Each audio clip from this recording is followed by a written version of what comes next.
What's up, everyone? You're tuned into the illest podcast ever, where we take today's trending topics and debate their deeper meaning. Now, if you can hear the sound of my voice, our objective is for you to have your own opinion on these topics. So if you've got 2 cents and you want to give it to us, please feel free to hit us up across all social media channels at Illest Podcast. Now let's start the show. Yeah, I don't remember exactly how much I poured in it, but I can't taste it at all. So hopefully I didn't pour too much. This is the sound of me stirring my my watermelon beverage from Starbucks. It is the Evolution Fresh cold press watermelon juice. Watermelon and lemon juice blend with a splash of Stolichnia vodka, which is probably controversial considering all the Russia shit, but we're not here to talk about that. We're here to talk about Cardi B. So Will yesterday brought Bodak Yellow to the table. And in between takes of yesterday's podcast, we started talking about the single. So Will, do you remember what your initial opinion of the single was? I thought that it was just a very limited popular song, like just a song that was doing well that sounded like everything else. I didn't think there was anything special about it. So in your case, you're like, it just sounds like the run-of-the-mill right fucking hip-hop song. Right. And my argument was, and it still is, I think the song is incredible. And I remember downloading the song one Saturday as part of my DJ record pool Saturday mornings. Yep. Get all the music. And I play the song, not looking at who's on the song. And within the first hook and chorus and first bar, I'm like, yo, this shit's going to be a smash. I hope that I can break this amongst my circle. I'm hoping that I can just slide this in and fools be like, yo, what is this? Or what was that song you just played? Because as a DJ, you have those moments where you want to slide some stuff in and have people come up and ask you, what is this song you're playing? I really like it. That's the hardest thing to do, is to inject some new thing no one's heard of and not fuck up the whole vibe. Yeah. So that's what I thought that would be for me. And then after reading who it was, I'm like, ah, shit, man, this is Cardi fucking B. It's going to be a smash. Right. So I wasn't even a fan of Cardi B before that. I never watched Love and Hip Hop. I knew who she was because obviously a lot of the reality stars begin to pop off over time. So she pops on the radar.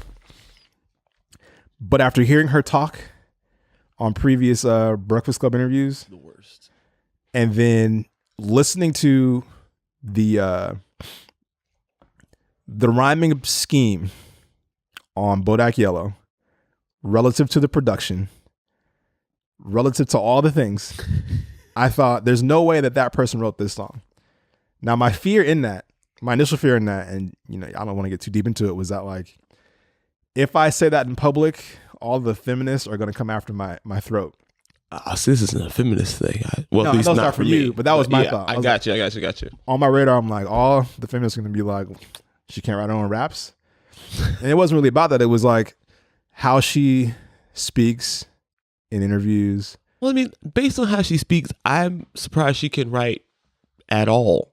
So, I guess I can understand that question, but the song lyrically still seems so simple that I think it's plausible, especially, which I didn't think about when we talked about it initially, especially if she heard the beat and wrote to the beat.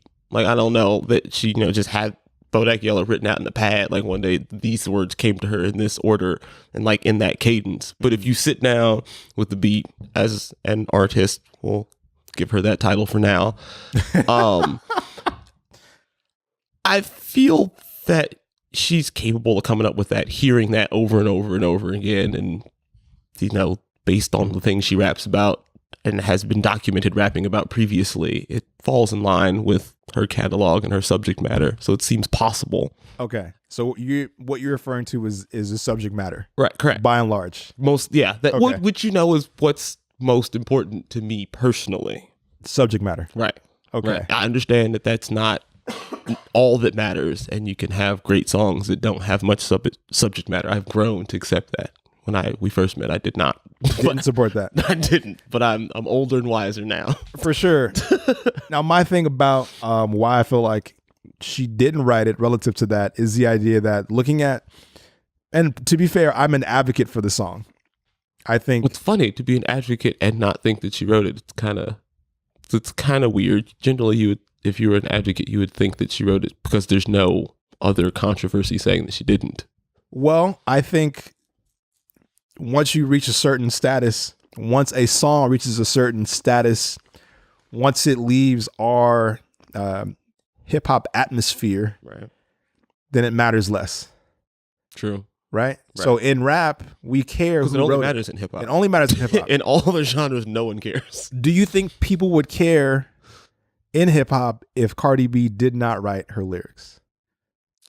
That is interesting because I don't know how many people listen to her like for her lyrics specifically. Or her bars. Yeah, like I don't think a lot of people are checking for her bars. She may have some core fans out there that support it for whatever reason. Just because. Right. Yeah, because like, Thugger has fans that support his lyrics and most of the listening population don't know what they are. So, right.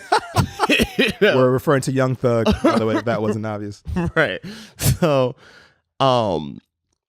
I don't know that it would make a big difference, to be honest, because I don't know that that's what her wave is riding on. You know what I mean? I mean, it isn't. I don't know that it would really hurt her too much. I saw Dave East on an interview, and the question was about his looks.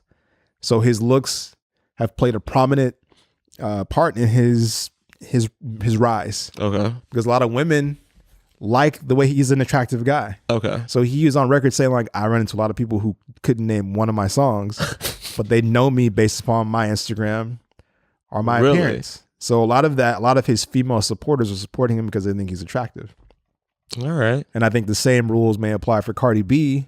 Totally. Considering that she's attractive, she's charming. She came from stripping. Right. So, like, I feel like she could have fans that have followed her from that. Like, easily. Yeah, easily. So, records get broken in strip clubs still. Still. And I'm sure that one did. Yeah, of course. 100%. But it is a crazy thought to think that. I wonder how much, I don't think the audience would care, even if she didn't write it in hip hop. Like, if the song never left hip hop, I think people would still be like, yeah, it's Cardi B. Yeah, Cardi B. We wouldn't even expect her to be in the lab. Right. It'd be impressive. Okay, so I'm going to argue in favor of why. You feel free to counter my argument. Let's do it. So, and I've been advocating for the song a lot. So whenever someone's like, I don't like the song, I'm like, you should listen to it again. It's almost like when you introduce someone to a food or a palate or some sort of thing, you say, consider these things in your experience. Try it again. Right. Maybe they feel that way, maybe they don't. But for me, what I liked about it so much was, well, first of all, the name is an homage to Kodak Black. Got it. Right? Yeah. So it's Kodak Black, Bodak Yellow. Now she's supposed to be borrowing his rhyming scheme, and I didn't really see that in the song. Okay. See, that was what I was confused about. I understood the homage, but I didn't understand why, or like where the references in the song were, or I just didn't get what the song had to do with Kodak Black other than the title. Just that. Okay. No, it was supposed to be her borrowing the rhyming pattern. I didn't see it, but I'm like, all right, I'm going to rock with it. I also am not super familiar with Kodak's catalog, so it could be that. I didn't see it. Maybe it's there if someone wants to like correct me on that. Right. Feel free. Holler at us. But so I'm listening to the song and I'm asking myself why. I'm always asking, why is this so good? In the event that we want to recreate it or apply to something else, just understand why what's things making do well. this move. Yeah, exactly. And again, for me, I appreciated it without knowing who it was. Songs always have some level of inherent bias relative to the artist presenting it. So in this case, I like the song off the rip, not knowing it's Cardi B. So listening to it again, I'm like, why is this so good to me? Why does this make me feel good? So I wish I could play it. Maybe we can splice that in. But I was going to say, we should figure out a way to do that. Yeah, we'll add that in post. So the chorus has a certain sway and draw to it. right? So she's doing that kind of lazy flow, but you still can recite the chorus, right? And it's easy to recite, right?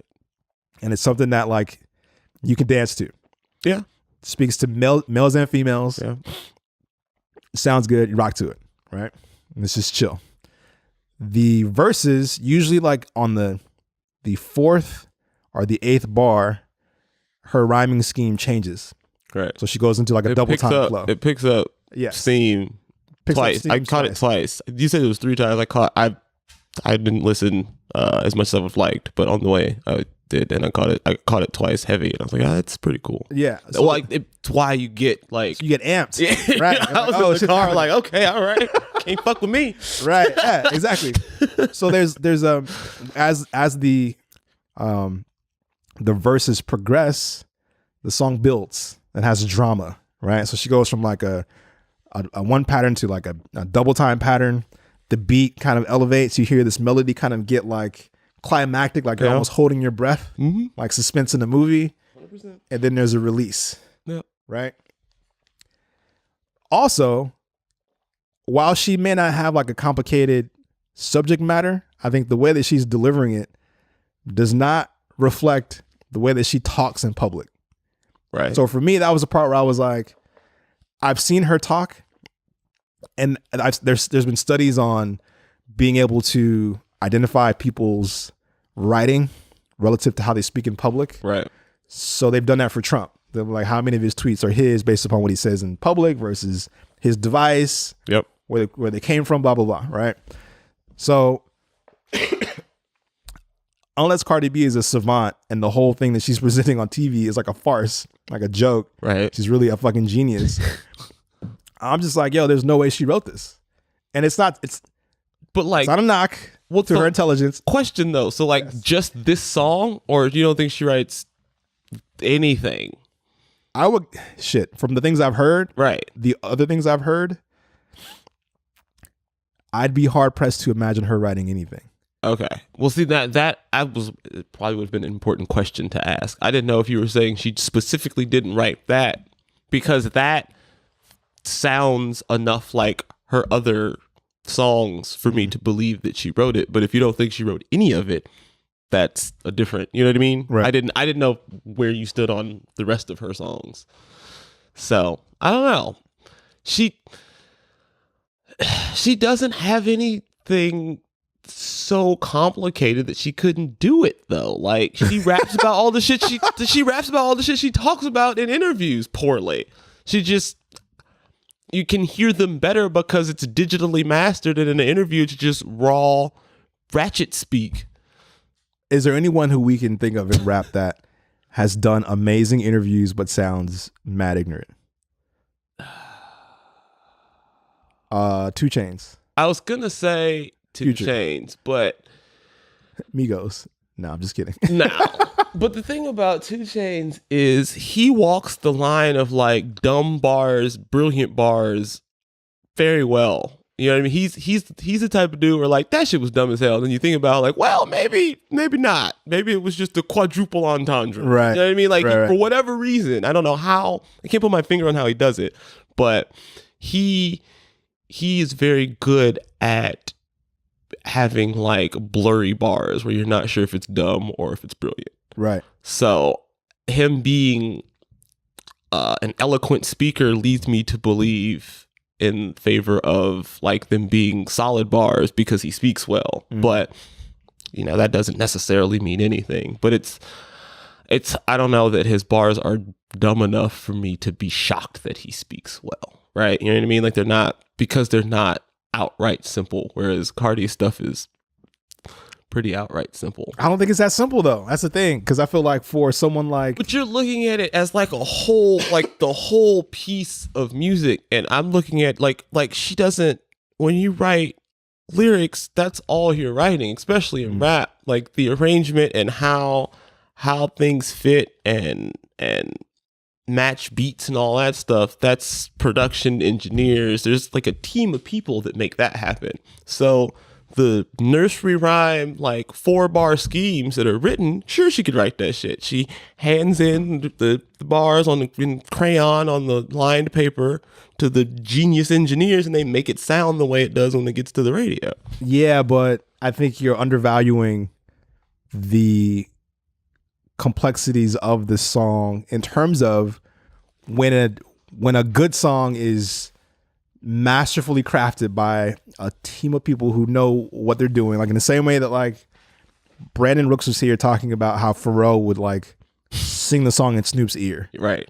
He would like harmonize to Snoop with no actual words, Right. just like improv Snoop sounds. Exactly. Yeah. He would embody Snoop and make like a reference track, so to speak.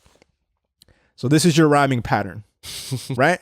So it's almost like color by numbers. If someone else has a vision for how it's to sound, that person may not see. I'm imagining maybe there's a producer, the Snoop color, right here. just here. You're gonna go write it, but this is where this should lay. Right. So there's that piece, because I feel like the way in which the song does what it does, I feel like it requires a level of musical intelligence, not the subject. Again. Right. She could be saying nothing. Right. But so that's what I'm saying. She wrote the words, but she didn't put them where they are. Like someone maybe came along and was like, all right, we need this type of flow here. And she wrote this and gave it to them, and they put it in there. But I mean, I don't think that she had nothing to do with the song. Someone just handed her a piece of paper. All right, this is going to be your new single. Like is that what you think happened? Like she just created this persona, and now she's got a team. And I think there's enough involvement in the Cardi B universe. But so then how does she even become an artist if she can't speak or write? Like what does that say about hip hop? and see, that was my argument in terms of things. Hip hop is the most. It surpassed all musical genres in terms of like consumption. It's past rock and roll. So hip hop is, call it what you want. It's popular music. Yeah. It's not pop. We're not talking about like Britney Spears, but it's popular. It's popular in like consumption wise. So much so that I think you're able to orchestrate or create an artist. So if I'm sitting around and I just sounds like a social experiment now. Shit. And this is my thing about Drake. But I feel like if you have enough resources at a certain point, if I'm looking at like, okay, who do I think we can make hot? Now again, it's my conspiracy theory, the Cardi B conspiracy theory. Right. We know this person already has a built-in fan base. Right. She could have technically done anything. She could have opened up a restaurant. Cardi B's Hot Wings, in Queens. And fools would have went.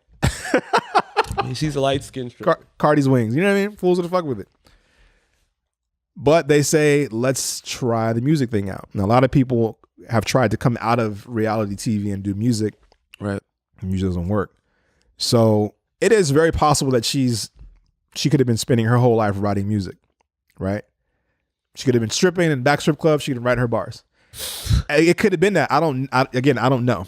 Right. And I'm hoping someone could just like have Cardi B call us and be like, yeah, here's my rhyming book from 2010. When I was doing this and that. And it just says, can't fuck with me 17 times. Exactly. So when I look at artists who get to a point where they are out here moving very fast. Right. And Drake is an example of that. So you open up a Drake album and see like the writing team. We saw the reference tracks. Yep. We saw the songs that were like, here is your song, Drake. Right? Top to bottom. Right. And it sounds like it sounded like Drake's life. And that's the idea of a good writer, right? Is the idea that I'm going to embody you and write a song that sounds like it came from you. But at that point, he had enough material to make that easy. I feel like... You're saying Drake did? Yes. Drake had enough material for a writer to pull from.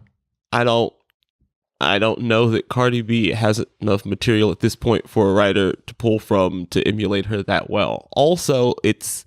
like the whole Gucci Mane clone conspiracy, right? If we can clone people, right? Why would we waste the resources to clone someone on Gucci Mane he's not even the best rapper. Like, why would we do that? So like, if you're gonna If you're going to create an artist, you're going to put all this time, energy, and resources into making an artist. Why would it be Cardi B?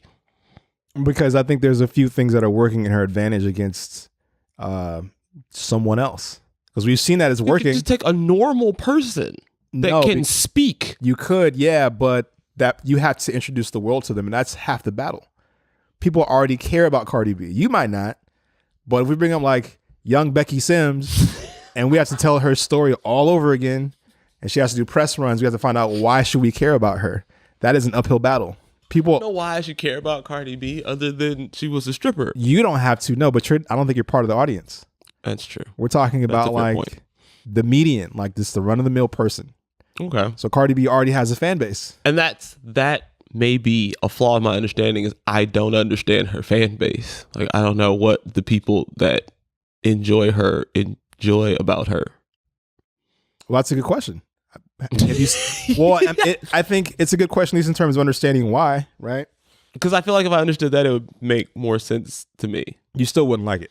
Maybe, but I can deal with not liking something if I understand it. I don't understand this really, and I don't like it. So you haven't been following her at all?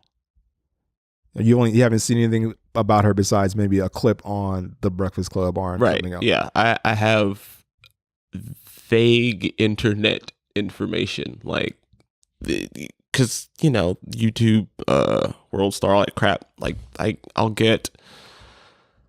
I'll see a clip, but I won't watch it if it's longer than, I don't know, 7 minutes, because her inability to speak clearly and or make sense frustrate me. So I haven't listened to too much of anything regarding her, but you can't avoid this level of success that Bodak Yellow's had. So. For sure. I think for me, it was a matter of seeing her on Breakfast Club a while ago, and she's got some Vlad interviews as well, right? I haven't seen any of it. I imagine she does at this point, but I watched. I think they're old. Okay, there's something about being abused or something. So those things resonate with people, right? The ability to at least be vulnerable. So you go from like being salacious on Love and Hip Hop, where the whole idea of that show is to turn up, be ratchet, act a fool, and people watch that. Right. So on the surface, it's easy to just like, I like the most boisterous, funniest person on the show. Connect that with social media, where she's able to continue to do that in people's phones on a daily basis. Okay. So if you follow her, she pops up on your phone and she's talking to you directly. Right. Right. You begin to create a relationship with this person. You don't even know this person. You never met them. This is how this shit works. Right. That's why social media is such a...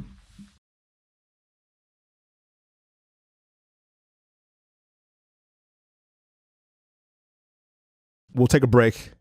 And when we come back, I didn't know how to do it, like a cool sign. I was going to start going nuts, but I was like, well, anyway. It's all good. We'll take a break and we'll come back and I will explain why I think Cardi B works.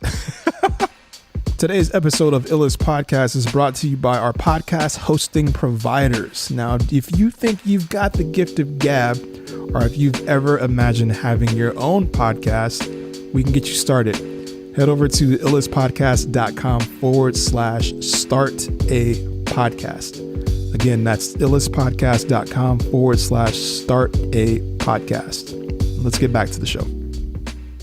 All right, we're back. Do I need to say another one? Or no, I got it. And Will just said that he's old. Which I think the reason why I advocate so much for new music is because it is easy for anyone at a certain age to say, I'm going to continue to rock with like the things that I know that I like. Well, see, I try not to do that. I'm continuing to look for the same things that I like in whatever music is available. I'm not trying. Can you expand on that a bit? Well, like lyrical content is very important to me, right? So I like artists that have compelling lyrics, interesting lyrics, complicated lyrics. There's lots of different things you can do with lyrics that'll make them interesting to me, but just have some that make some sort of sense and I'll be intrigued at some level. Right. But isn't that like the other part about that too is like we're talking about like music as a whole and the fact that lyrics haven't always been the most important factor of art. Right. Well, what I'm saying is like, I don't feel that I should start to turn old because I enjoy good lyrics. But like, you've always enjoyed good lyrics. Correct. Right? Yeah. Is there anything in your past that wasn't lyrical that you can say you thoroughly enjoyed? Because I will put things like the Yin Yang Twins in that. Right. So I was gonna say, like, there's all the Lil Jon shit. All sorts of party tracks that I just enjoyed drinking and watching what happened when they were played. But like, that music didn't live with me in that I didn't listen to it in my car. Like, I had to know it because I was DJing then. So like, you have to understand it, I guess, on a not a scientific level, but like on a functional level, right? So that means that you're not playing Bodak Yellow in your car at any point in your life. I did specifically to speak to it tonight. Okay, but I'm saying, what I'm saying is, if we were talking about if Bodak Yellow came out 10 years ago, when you were like 24 years old. No, it's getting played like before I'm going out. Okay. To like get amped. Okay. Like so I'm pouring out the Snapple. I'm filling it with vodka. Right. I'm putting a little Snapple back. I'm shaking it. I'm turning on Bodak Yellow to drive. Turning on Bodak Yellow. So in that instance, Bodak Yellow has accomplished its mission, right? Yes. It's done what it's designed to do. Mm-hmm. You're getting ready to go turn up, and Bodak Yellow goes into the turn up playlist. Absolutely. Right? Okay. So for me, in those instances, I feel like those things, while they don't necessarily seem complicated, and I would say that there's a wave of artists through the years. It's not just a new thing, but there are a wave of artists that like always ride the wave. Yeah. So in our time, you had like, what was that group that sang "In My White Tee"? Oh shit. Well, remember the song, right? Yeah. Fuck. It's gonna and they were angry. I don't know. Can't remember. But they were put on by Jermaine Dupri. Yeah. Who's notorious for like designing groups, which is why none of them have really lasted at this point. There's been no authenticity in the music. If you want to take it that far, he's been known for manufacturing songs. Franchise boys. Them franchise boys. Yes. That was going to drive me nuts. Where are they now? Probably still in those white tees. Probably still in those 5XL white tees. Right. And it was funny because Brandon, our producer Brandon, made a joke before that song came out and said, I'm going to make a song that says "In My White Tee." And he was just being a dick. Like, he was just talking shit about like the face of music and fashion. And then lo and behold, Miss Mary Mac is out, dude. And it's got Wayne and like who else? It's got like 3 legit artists on it. Remember we used to make like, well, we're going to do a nursery rhyme remix, and that's going to be my smash hit of Miss Mary Mac. And then here we are. Here we are. That is the jam. So I make that point to say, in today's day and age, we have a wealth of artists who may fall into that, right? Who are like, this is the sound. I'm taking these exact same drums, these same trap hi-hats. It's easier to do now because you can just buy that sound pack. Literally, it's easy for anyone to just download the whole thing and just be like, all right, I'm just going to rearrange these 3 things, and there we go. Right. And I get this music emailed to me all the time from random artists across the globe. Like, this song sounds literally like 100 other songs that are available right now. Again, why the fuck should I care? Right. Cardi B has a lot of people who already care, right? Which goes to the idea that she could do anything within reason, as long as it's done correctly and people would attach to it. Now, do I think Cardi B will have like a long-standing career in music? I definitely don't. She will have a run, and hopefully if they can recreate this, the song's too big for her not to, because it's big enough where she can put another song out and that song will sell off of the strength of Bodak Yellow. So we won't really see how good she is until like her 3rd or 4th song, because that's when then people will really start to they'll listen and be like, all right, do I really like this? Well, you know what? You know, it's funny though. In that same thought process was the thing that like made me pay attention to her more was that like other people from other countries were talking about Cardi B before that song came out. Something Brandon said is like made a lot of sense to me. Like, she somehow speaks to like the chicks like her, like the strip club ratchet, you trap broads, Right. obviously. But for whatever reason, like your business suit, go to school, go to work, you know, but that likes to turn up on the weekends. Of course. Is banging the shit out of some Cardi B right now. What if Cardi B is waving the fucking modern day feminist flag? I mean, she may inadvertently be, like, on accident, but there's something to be said about, like, I don't know. When he said that, I was like, well, that's true, and that is very, very valuable, because that's a huge market of consumers. Like, those are people that buy shit. We don't buy shit. Right. They do, though. Yeah. So that makes sense. But like to circle back, the initial like challenge was that I believe that she wrote it. So here's the question. Do you think that, what is it? Jaquan wrote Tipsy or Hood Hop? Which one was his big song? I think Jaquan. Right? Remember Jaquan? Yeah. I think he did write his songs. It was almost as big a song and equally simplistic, but well written to the beat. Why? And he's an idiot. Why can he write that song, but Cardi B can't write Bodak Yellow? I think I say that only again because, like, if I was to put the songs in like a computer and rate their complexity, you know, using some algorithm, right? Like some like hip hop. Like lyrical algorithm where they just like complexity algorithm, insert songs and it spits out like a factor of like 10 or some shit. Man, there's some hip hop geniuses out there. I would love for them to make that. I feel like that they could do that. Well, they have some on the internet where they rank all the artists in terms of complexity of lyrics, but I'm not sure how they did it. The scale, like on what makes, you know, something complex. You got to have a scale in order to rank. You know what I mean? Scale. So you'd have to see the scale anyway. And then they put A$AP Rock and artists like that at the top. And I think DMX was somewhere towards the bottom. Really? We're only talking about complexity of lyrics. Again, we're not talking about their impact, right?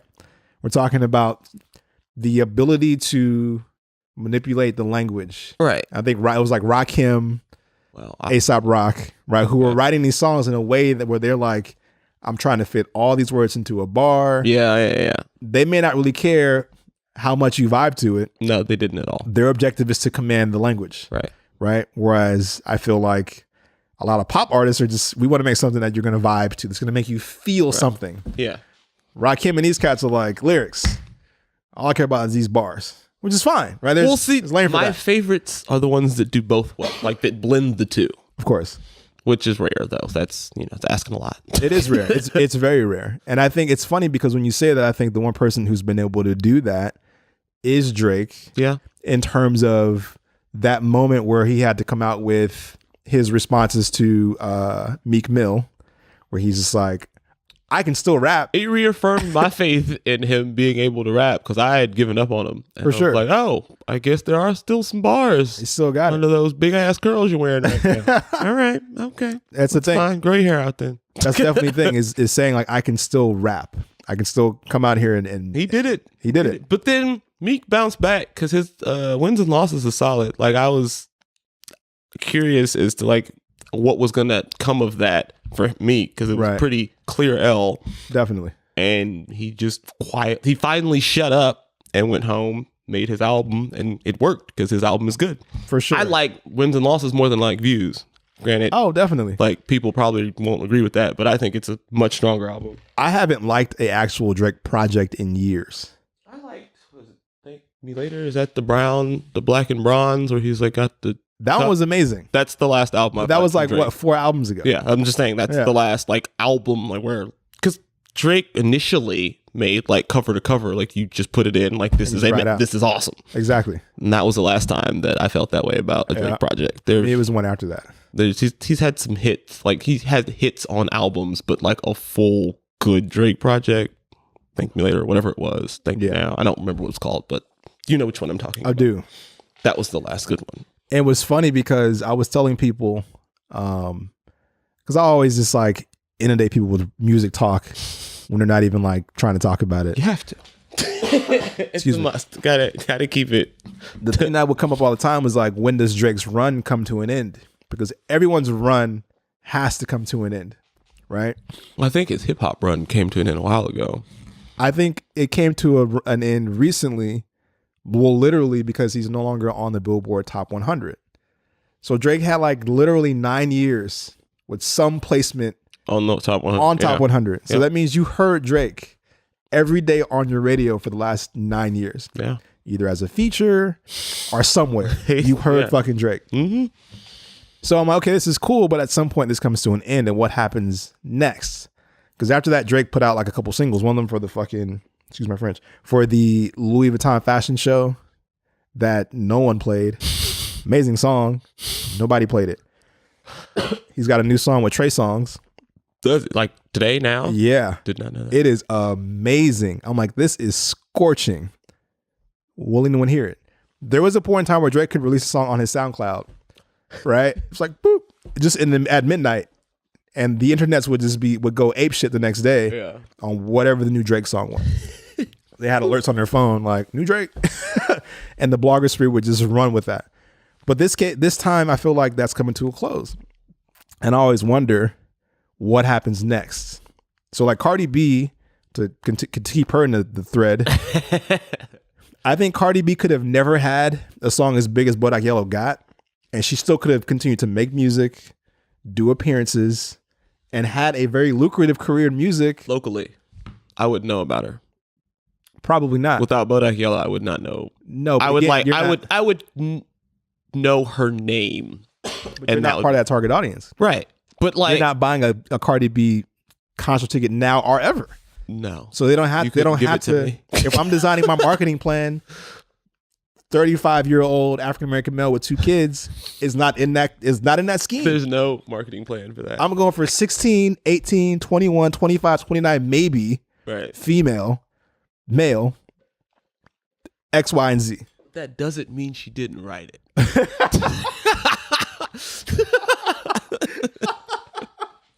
You're That's right. all I'm saying. Because I agree with a lot of what you're saying. I'm just saying that there's not enough in the song lyrically, which is all she would have contributed, for me to feel that she didn't write it. Unless I agree that she didn't write anything and she's just this like created rap artist. And I don't know enough. Like, I just maybe I don't want to believe that could happen. That's like that, like, because rap is too important to me. Like, I don't want like a synthetic artist. Right. Well, see, this is the thing, right? Because it's funny you say that, because I would argue that at a certain point in Drake's career, he became a synthetic artist. There's a certain point where you Drake can argue that, Drake. But if for me, the fact that what got him there, he built and did himself, that's fine. Like, if you get to a point where you can have someone do something in the way that you would do it and then you approve it, then, well, fine. So who's to say that wasn't the case for Cardi B? She hasn't got there. This is the first big single. This is it. She has one thing. So how could she be there already? Well, I say that because the parallel is Drake had Degrassi. Right. So he was on TV. Right. So he has his following. So he had following and some resources. So he wasn't just some random dude. Nah. Right. But we know that he wrote a substantial amount of his early material. Do we? I think that we do. Making conspiracies up and shit. I don't know how many conspiracies I can handle in one night. Well, this is the thing, because the universe would have went on by and large assuming that Drake wrote all of his songs from all of his albums without Meek Mill hadn't. Yeah, true. Because why wouldn't he read it? Right. We assume if you rap, you write your own raps. We know better. Well, the thing is, Drake was never an like regular rapper. He was like the first to be a rap R&B guy. So that True. In and of itself, I think sort of frees him to be able to have writers. Because like, well, fuck, I wasn't even rapping anyway. Fair. You know what I mean? That's why, that's what was so interesting about him for some people initially, was that he had solid raps and he had pretty good R&B songs. It's you very rarely I've ever have had both. Like people have tried and one is good and others always terrible. Yeah. He did both well. From the jump. Yeah.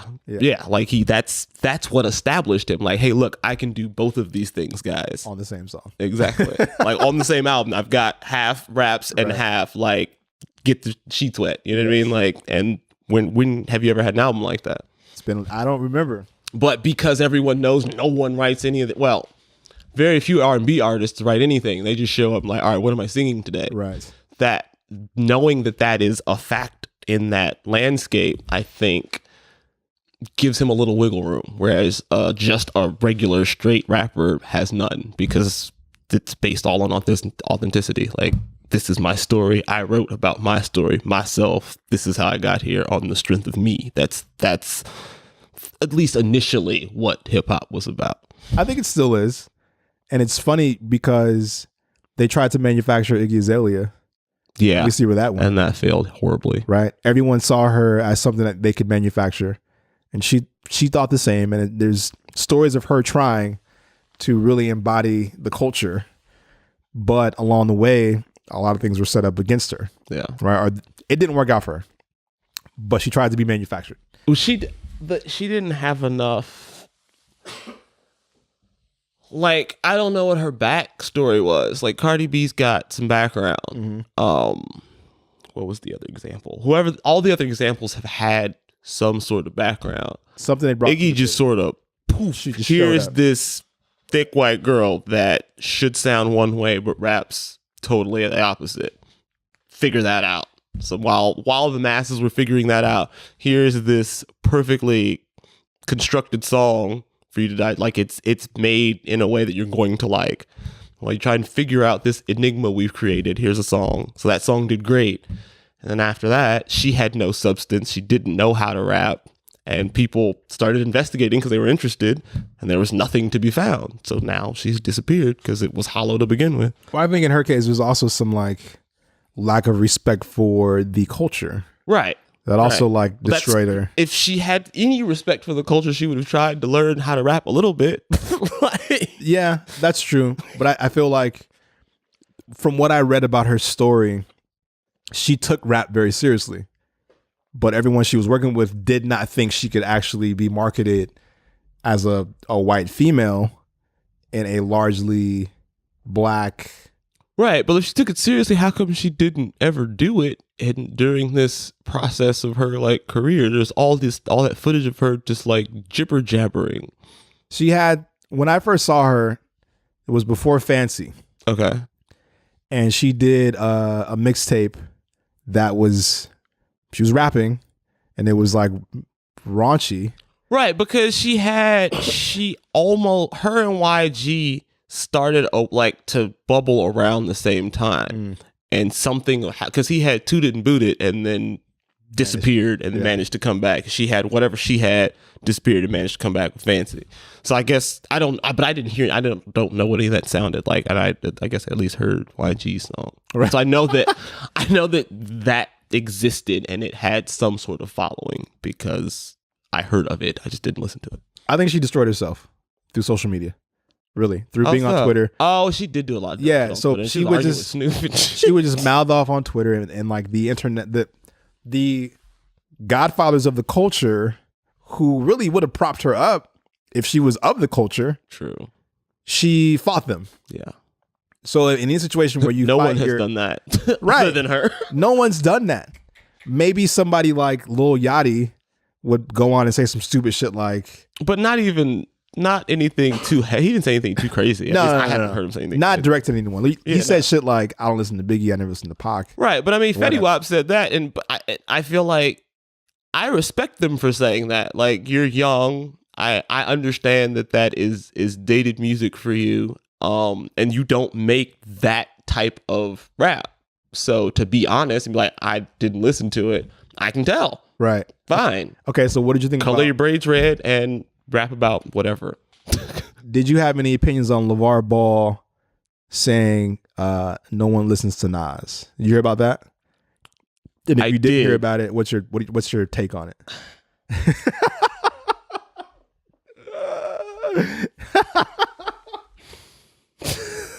just have so many opinions on LeVar Ball. Okay, wait. You will pause that, and we'll come back. Well, the sad thing is he's not totally wrong at this point. Like Nas, because Nas is like him and Hov's careers are parallel in that, like, timeline wise, right?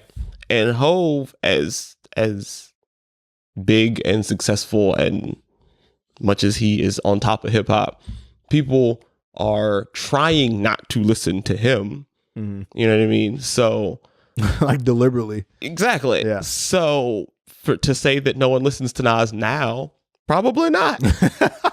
Yeah. It's true. Like, you know, but what was his, I don't know what the point is. I didn't hear it. Like, you know what I mean? It was just a clickbait blog title. Right. So like that's the thing. If you're saying that no one listens to him now, that doesn't mean anything. Right. So what? Right. Like, lots of people, lots of youth don't listen to old rap. Lots of young rockers don't listen to old rock and roll. Right. What is your point? Right. That's true. It's just sort of an empty, like, provocative statement. I don't like stuff like that because it doesn't say anything. It's just like, it gets people riled up because they're not really, like, listening to it. It doesn't mean anything. Have you heard his rap single? LeVar Ball? No. Yeah. It's worse than Kobe Bryant. I was gonna say, didn't he learn from Kobe? Worse than Kobe. And I'm like, you haven't even gotten on yet. But we'll pause here. We'll take a break. That's like Kobe said we gotta take a break. Totally pausing. Yes. Yeah, we have to pause. Yes. So whatever you want to say. I didn't know he had a rap song. Yes, we'll talk about it. We'll be right back. Kobe should help that kid. Today's episode of Illest Podcast Ever is brought to you by our podcast hosting partners. If you've got the gift of gab and are interested in starting your own podcast, head over to illestpodcast.com/start a podcast. That's illestpodcast.com/start a podcast. Let's get back to the show. Is it painful? And we're talking about LeVar Ball's rap single, which I did hear a verse of, and it's trash. It's like trash. How could it not be? It's trash on another level. That's what's funny about it, is that, like, nuclear waste. Maybe he made that statement to, like, drum attention to the song, but it's bad. It's genuinely bad. And I would be embarrassed putting that out, right? Like, I would be embarrassed to be him and to make that attempt to enter an arena. That's the thing, dude. These kids, no one taught them shame. Wait, talk about it. Well, because shame prevents you from putting something just downright awful out. It's like a personal check. Like, I can't do that. This is bad. I should practice. I should do something different. I should ask for help. If you're taught, like, there's a level that you must reach before sharing this, you're absolutely right. Then you won't do it. But and I think that's the what internet took shame away because it's anonymous.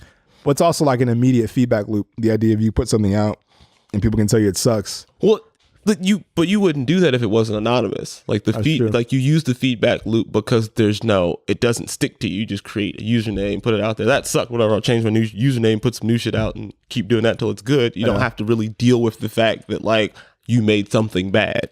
Like, it's because it doesn't feel like it's you. You're right. And that was a part of, like, this whole project, this podcasting thing, was the idea that I want to put something out that at least hits a minimum that I'm proud of. Right. So if any person watched it, even if they weren't compelled to actually watch again, they're like, "Ah, cool, good job." Right. Move on. You worked at this. You put together a professional product. Whether I use it or enjoy it or not, it is a professionally packaged, well done product. Exactly. We brought something to the table that I expect people to, at least, if nothing else, not even comprehend all the shit we deal with behind the scenes to make it work. You know what I mean? It looks seamless when you watch it, but behind the scenes, I'm like, oh, fuck. Right. Here we go again. Man. So yeah, you're right. I think a lot of young kids don't have that. It's funny too, because there's a part of me that when you said that, I wondered if someone like Kodak Black understands the idea that, like, the shit I'm putting out just sounds ridiculous by and large, right? Because in some ways you can listen, some stuff I really try and just stop and say, okay, hold on, let me comprehend this. And that was what I did with Lil Uzi Vert. Okay. So I'm like, yo, what is the big deal with this kid? And why are people? I still need to do that. I just am disliking it off the strength of it being weird. So I got to sit with it for a second. And I think that's a thing that all generations do. But that's why I haven't actively spoke out like he's awful, I hate him. I just will tell you I don't listen to the music. Right. Okay. Fair. Fair. Some of it is trash. Some of the shit is trash. I don't fuck with Lil Yachty at all.